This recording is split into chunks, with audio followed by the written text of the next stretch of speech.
Chapter 13. And it came to pass after this that Absalom the son of David had a fair sister whose name was Tamar, and Amnon the son of David loved her. And Amnon was so vexed that he fell sick for his sister Tamar, for she was a virgin, and Amnon thought it hard for him to do anything to her. But Amnon had a friend whose name was Jonadab the son of Shimeah, David's brother. And Jonadab was a very subtle man. And he said unto him, Why art thou, being the king's son, lean from day to day? Wilt thou not tell me? And Amnon said unto him, I love Tamar, my brother Absalom's sister. And Jonadab said unto him, Lay thee down on thy bed, and make thyself sick. And when thy father cometh to see thee, say unto him, I pray thee, let my sister Tamar come, and give me meat, and dress the meat in my sight, that I may see it, and eat it at her hand. So Amnon lay down and made himself sick. And when the king was come to see him, Amnon said unto the king, I pray thee, let Tamar my sister come and make me a couple of cakes in my sight, that I may eat at her hand. Then David sent home to Tamar, saying, Go now to thy brother Amnon's house, and dress him meat. So Tamar went to her brother Amnon's house, and he was laid down. And she took flour, and kneaded it, and made cakes in his sight, and did bake the cakes. And she took a pan, and poured them out before him. But he refused to eat. And Amnon said, Have out all men from me. And they went out every man from him. And Amnon said unto Tamar, Bring the meat into the chamber, that I may eat of thine hand. And Tamar took the cakes which she had made, and brought them into the chamber to Amnon her brother. And when she had brought them unto him to eat, he took hold of her, and said unto her, Come lie with me, my sister. And she answered him, Nay, my brother, do not force me, for no such thing ought to be done in Israel. Do not thou this folly. And I, whither shall I cause my shame to go?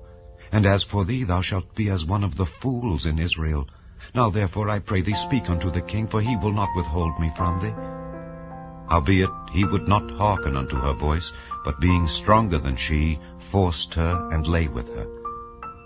Then Amnon hated her exceedingly, so that the hatred wherewith he hated her was greater than the love wherewith he had loved her. And Amnon said unto her, Arise, be gone. And she said unto him, There is no cause. This evil in sending me away is greater than the other that thou didst unto me.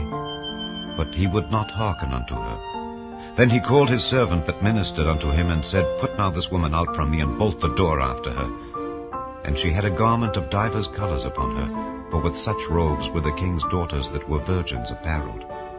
Then his servant brought her out, and bolted the door after her. And Tamar put ashes on her head, and rent her garment of divers colors that was on her, and laid her hand on her head, and went on crying.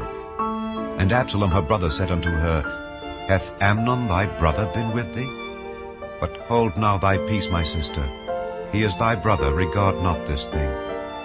So Tamar remained desolate in her brother Absalom's house. But when King David heard of all these things, he was very wroth. And Absalom spake unto his brother Amnon neither good nor bad, for Absalom hated Amnon because he had forced his sister Tamar. And it came to pass after 2 full years that Absalom had sheep shearers in Baal Hazor, which is beside Ephraim. And Absalom invited all the king's sons. And Absalom came to the king and said, Behold, now thy servant hath sheep shearers. Let the king, I beseech thee, and his servants go with thy servant. And the king said to Absalom, Nay, my son, let us not all now go, lest we be chargeable unto thee. And he pressed him. Howbeit he would not go, but blessed him. Then said Absalom, If not, I pray thee, let my brother Amnon go with us. And the king said unto him, Why should he go with thee? But Absalom pressed him, that he let Amnon and all the king's sons go with him. Now Absalom had commanded his servants, saying, Mark ye now when Amnon's heart is merry with wine, and when I say unto you, Smite Amnon, then kill him, fear not.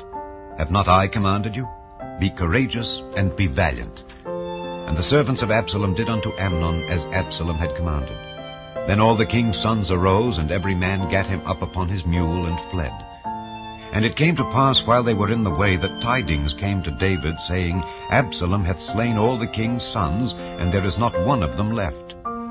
Then the king arose, and tare his garments, and lay on the earth, and all his servants stood by with their clothes rent. And Jonadab the son of Shimeah, David's brother, answered and said, Let not my lord suppose that they have slain all the young men the king's sons, for Amnon only is dead. For by the appointment of Absalom this hath been determined from the day that he forced his sister Tamar. Now therefore let not my lord the king take the thing to his heart to think that all the king's sons are dead, for Amnon only is dead. But Absalom fled, and the young man that kept the watch lifted up his eyes and looked, and behold, there came much people by the way of the hillside behind him. And Jonadab said unto the king, Behold, the king's sons come. As thy servant said, so it is. And it came to pass, as soon as he had made an end of speaking, that behold, the king's sons came, and lifted up their voice and wept. And the king also and all his servants wept very sore. But Absalom fled, and went to Talmai, the son of Ammihud, king of Geshur. And David mourned for his son every day. So Absalom fled and went to Geshur, and was there 3 years. And the soul of King David longed to go forth unto Absalom, for he was comforted concerning Amnon, seeing he was dead.